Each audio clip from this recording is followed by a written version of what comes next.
Today, we are focusing on a famous quote by Louis Kahn. What does a brick want to be? It is not structured theory.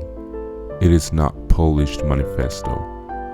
It is Kahn thinking out loud. This quote is from the book called Conversations with Students, a collection of talks and informal lectures by Louis Kahn, recorded primarily during his years teaching at Rice University in the 1960s. This is not a conventional book. Reading this book feels like sitting in studio review, listening to the master architect reflect not just on the buildings, but on the nature of existence and manifestos. To understand his words, we first need to understand Louis Kahn, an architect who transformed modern architecture by reintroducing spirituality, material honesty, and timelessness into design.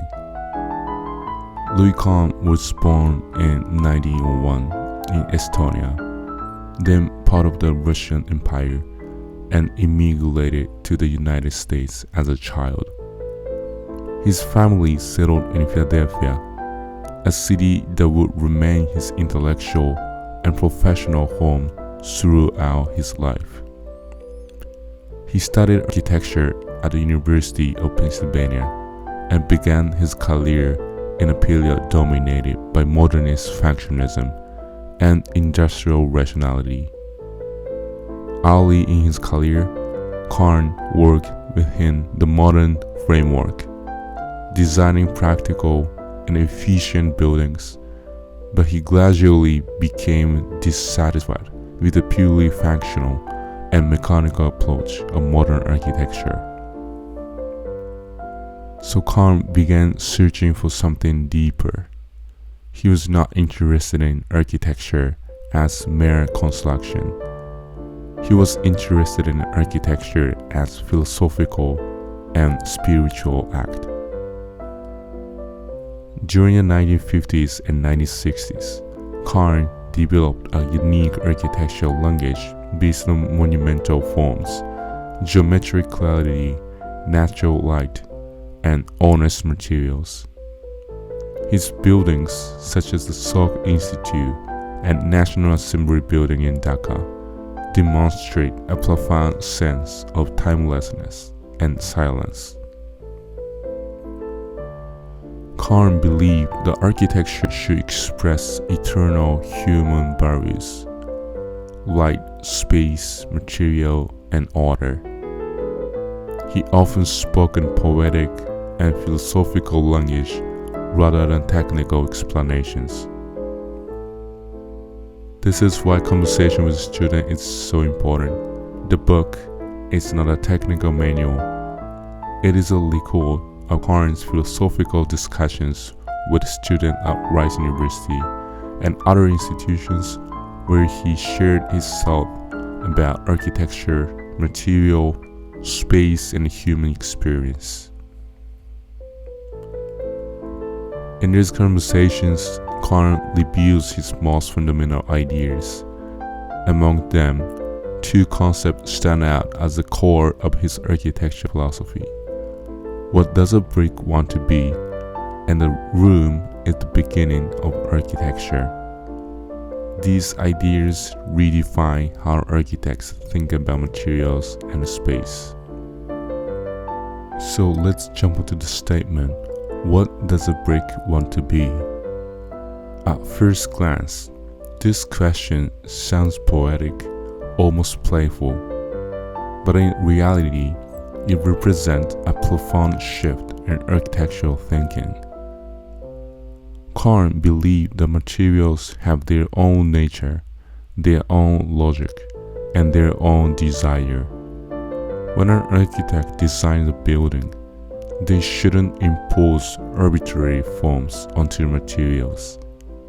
Instead, they should listen to the material, understand its strengths, respect its limitations, and allow it to express its natural character. Kahn famously imagined a conversation between the architect and the brick. The architect asks the brick, "What do you want, brick?" And the brick answers, "I like an arc." This simple dialogue contains a deep architectural truth. A brick is strong in compression. It naturally forms arcs and vaults. It falls into unnatural forms. It loses its dignity and efficiency. Kahn believed that true architecture emerges when materials are used according to their inherent nature. Concrete wants to be massive and monolithic. Steel wants to span and stretch. Brick wants to form arcs and walls. Light wants to reveal space. By respecting these desires, architecture becomes honest and timeless.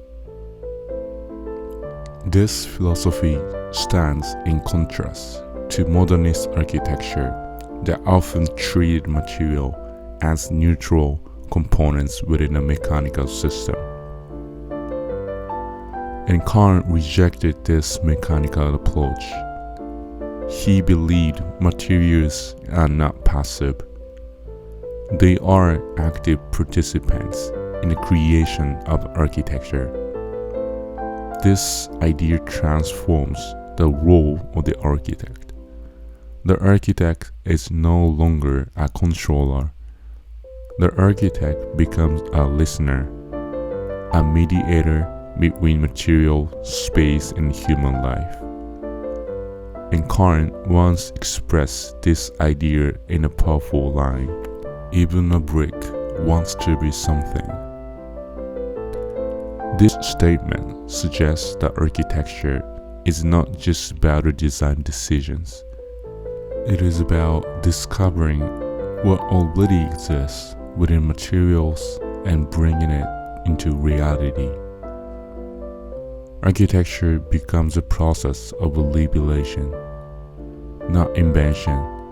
The beauty of Kahn's philosophy is that it encourages humility.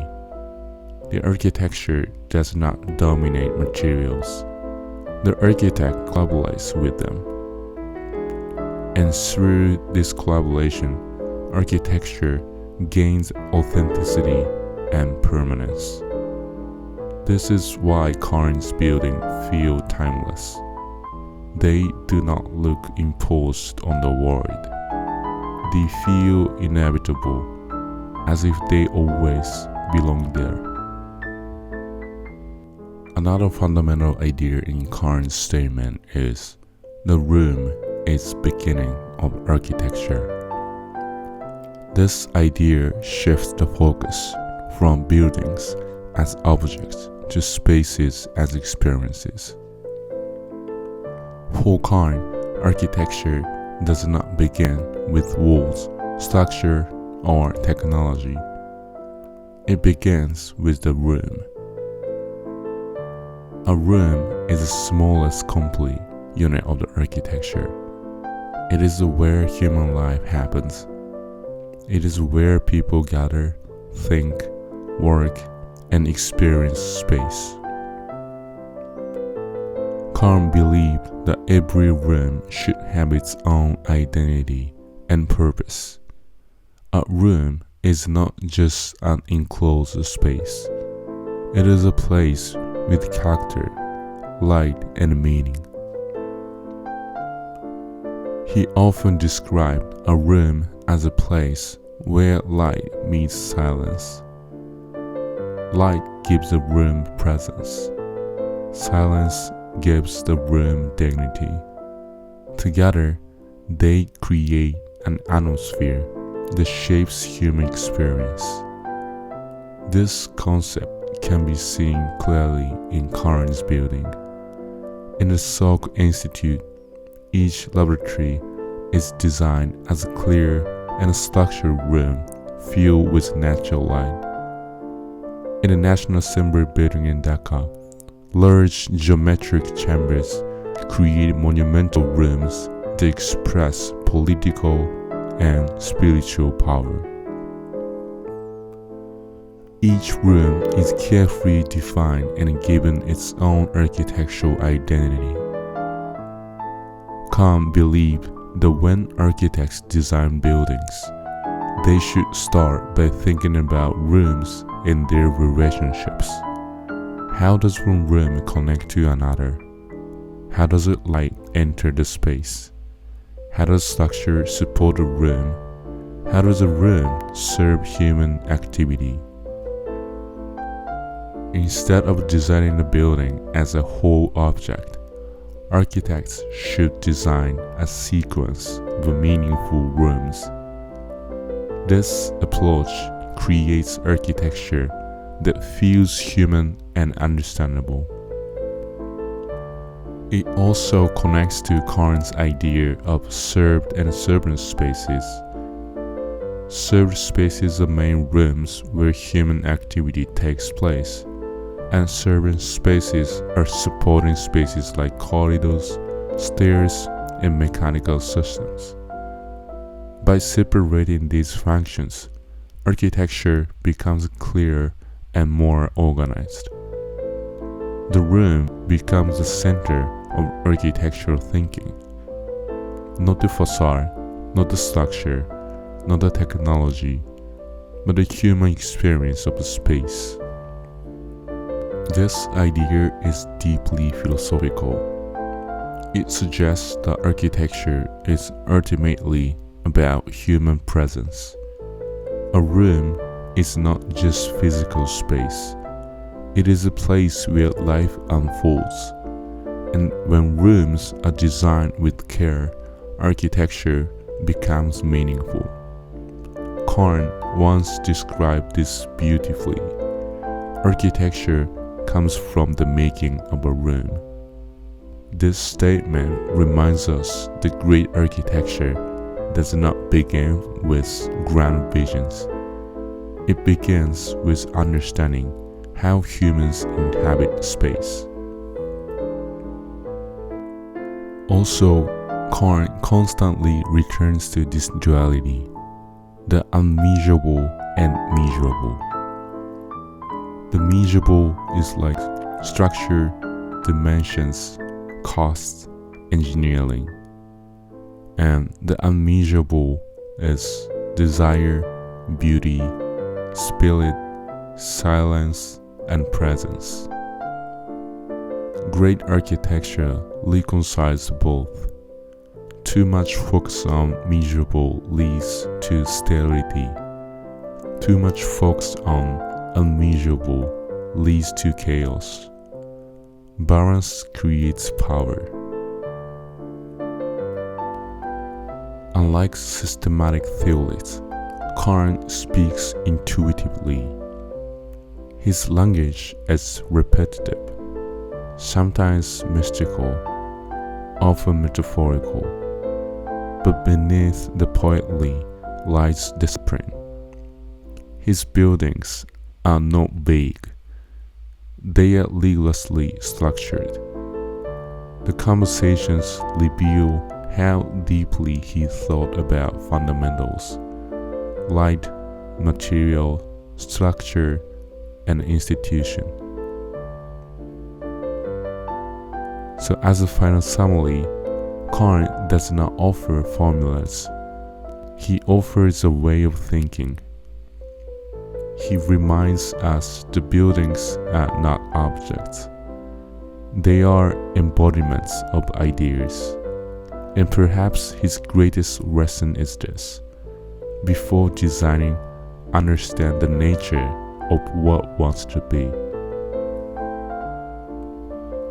Thank you for watching. Hope this summary gave you a deeper understanding of the text and inspired you to explore the original book and discover its ideas in a greater depth. Architecture, art, design, and philosophy are various fields, and what we explore today is only one step on a much longer ladder of the knowledge. There are still countless ideas, theories, and visions waiting to be uncovered. If you enjoyed this video and want to continue the exploration, please like the video, subscribe to the channel, and share your thoughts or questions in the comments below.